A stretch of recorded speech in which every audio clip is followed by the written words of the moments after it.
Chers amis québécois, à l'occasion de la sortie de mon livre Le rêve de Marc Aurèle, je vais faire plusieurs conférences à Montréal et à Québec sur le thème de ce livre qui est au fond la pensée stoïcienne. Puisque Marc Aurèle, c'est un personnage fascinant. C'est un empereur du IIe siècle qui a vécu toutes sortes, qui a connu toutes sortes de difficultés dans sa vie, de tragédies, de guerres, d'épidémies, de trahisons, etc. Et il a malgré tout gardé la sérénité parce qu'il était un philosophe stoïcien. Et ce sont donc les clés du stoïcisme dont je vais vous parler à l'occasion de la vie de Marc Aurèle. Et parce que ces clés restent totalement d'actualité. D'abord parce que on est dans un monde difficile, dans un monde de plus en plus chaotique, où il est de plus en plus difficile de garder la sérénité. Alors on va essayer de comprendre comment les stoïciens nous aident à conserver la paix intérieure.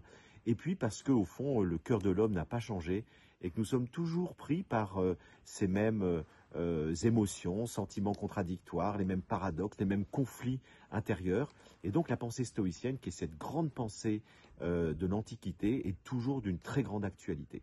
Donc j'aurai le plaisir de vous partager tout un certain nombre de choses très concrètes, parce que les stoïciens, vous savez, ils ont des maximes très concrètes qui aident à vivre. Par exemple, Marc Aurèle nous dit « Vis chacune de tes journées comme si c'était la dernière ». Bien, c'est vrai que si on essaye d'appliquer ça au quotidien, ça change beaucoup de choses. Donc je vous donnerai tout un certain nombre de clés de la pensée stoïcienne qui aident à vivre au quotidien à travers des petits exercices comme ça de pensée.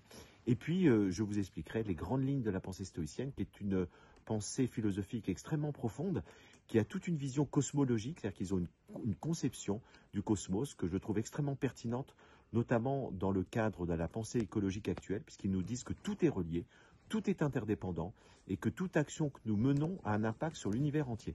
Et puis nous verrons comment les stoïciens nous parlent du destin, et nous expliquent que nous avons tous une destinée, et comment nous pouvons du coup apprendre à vivre avec cette conception-là. Donc ce sont tous ces thèmes que je vais avoir le plaisir d'aborder avec vous, et je me réjouis de vous retrouver bientôt. Alors dépêchez-vous parce que les places s'envolent, et donc j'espère vous retrouver bientôt à Montréal et à Québec au mois de mars pour ces conférences.